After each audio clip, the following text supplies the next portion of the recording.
Motherhood journey का सबसे मुश्किल फेज़ अब यही चल रहा है। Hello everyone, welcome back to my YouTube channel Devshree Bargoti. तो यदि आपका बच्चा भी 1 साल का है और आप ब्रेस्ट फीड से बॉटल पर स्विच करना चाहते हैं तो ये वीडियो आपके लिए है। तो वीडियो के एंड तक ज़रूर बने रहिए। यहाँ आपको पूरी जानकारी मिलने वाली है कि ब्रेस्ट फीड से बॉटल पर कैसे स्विच करना है, क्या क्या तरीके हो सकते हैं और इसके क्या क्या फ़ायदे और नुकसान हो सकते हैं बेबी के लिए। तो एंड तक ज़रूर बने रहिए।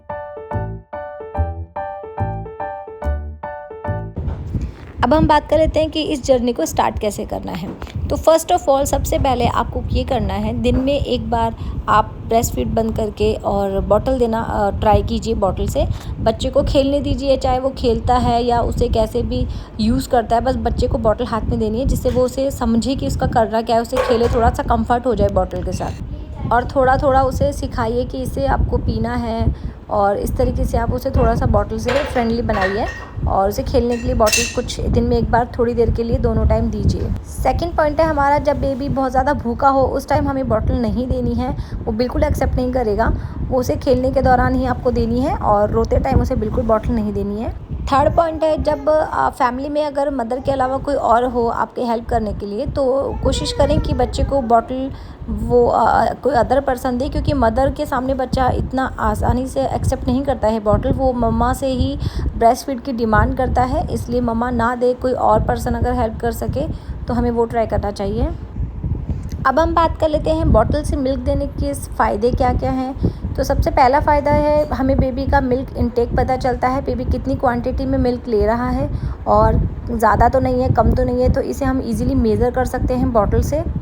सेकंड पॉइंट है, अगर आप जॉब करते हैं तो आप अपने जो भी केयर गिवर है घर पे वो बच्चे को फीड करा सकता है और आप टेंशन फ्री रह सकते हैं और अपना ऑफिस और कॉलेज जो भी आपका है कंटिन्यू कर सकते हैं। और अगर आप हाउसवाइफ हैं तब भी आप लोग बच्चे को बॉटल देके अदर काम अपने कर सकते हैं ईजी गोइंग। थर्ड फ़ायदा हमें बॉटल से ये होता है कि जब आप रात को मिडनाइट में बच्चे को अगर जब फीड की डिमांड आती है तो आप बॉटल उसे दे सकते हैं एंड आपकी नींद भी ख़राब नहीं होती है और उसका पेट भी भर जाएगा। तो बार बार बच्चे की नींद भी ब्रेक नहीं होगी और वो उसका टमी फुल होते ही उसे वो गहरी नींद में आराम से सोएगा, जिससे ममा और बेबी दोनों आराम से अपनी नींद पूरी कर सकते हैं, दोनों डिस्टर्ब नहीं होंगे। नेक्स्ट बेनिफिट हमें बॉटल से ये होता है, जब हम ट्रैवल पे जा रहे हैं तो ये बहुत ही ज़्यादा ट्रैवल फ्रेंडली होता है। आप बॉटल में बेबी को मिल्क दे सकते हैं और बार बार आप अपना मदर को भी अपने क्लोथ्स वगैरह फिटिंग के पहन सकते हैं मदर, तो उन्हें बार बार परेशान होने की आवश्यकता नहीं है और वो आराम से बेबी जो है बॉटल से दूध पी लेता है और गंदगी वगैरह भी नहीं होती है। ट्रैवलिंग में बहुत ही ईजी हो जाता है ये।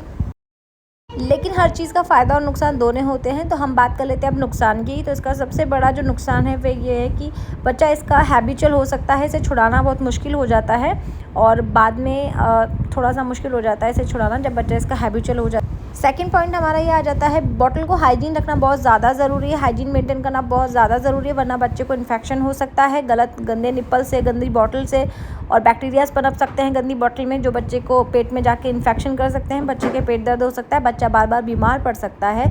तो हाइजीन बहुत ज़्यादा मेंटेन करना ज़रूरी होता है। हमेशा बॉटल को गर्म पानी से धोना चाहिए, तो ये चीज़ों का बहुत ध्यान रखना पड़ता है। ज़्यादा बॉटल यूज़ करने से बेबी के टीथ केयर पे भी बहुत ज़्यादा नेगेटिव असर हो जाता है, दांत आने में दिक्कत आ जाती है या और भी कई प्रकार की डेंटल प्रॉब्लम हो सकती है, इसलिए थोड़ा सा बॉटल वहाँ पर भी रिस्की रहता है। तो फाइनली हम बात कर लेते हैं अब कॉन्क्लूज़न की। तो कॉन्क्लूज़न यही है कि आप 1 ईयर के बाद धीरे धीरे ब्रेस्ट फीड से बॉटल पर स्विच कर सकते हैं, लेकिन बहुत ज़्यादा ज़रूरी है हाइजीन मेंटेन करना और बच्चे का कंफर्ट देखना बहुत ज़्यादा ज़रूरी है। अगर बच्चा कंफर्ट हो तो ही करें, उसे प्रेशराइज़ ना करें, क्योंकि हर बच्चे का अपना अपना पीस होता है, वो अपने अपने हिसाब से टाइमिंग लेते हैं बॉटल पर स्विच करने की। श्री भी अभी थोड़ा सा स्विच नहीं कर पा रही है, वो बॉटल को एक्सेप्ट नहीं कर पाई है और मैं भी डेली कोशिश कर रही हूँ, उसको कुछ समय के लिए बॉटल देती हूँ और वो उससे खेलती है और धीरे धीरे हो सकता है वो भी उसे एक्सेप्ट कर लेगी। और ये सब इन सब कामों में हमें ज़्यादा बच्चे पर बर्डन नहीं डालना चाहिए, ईजी गोइंग हमें ये सब काम करना चाहिए। और बच्चा एक बार बॉटल फीड कर लेता है तो फिर काफ़ी लाइफ हमारी इजी हो जाएगी। तो थैंक यू फॉर वॉचिंग, मिलते हैं नेक्स्ट नॉलेजेबल वीडियो में, तब तक के लिए take care and bye bye.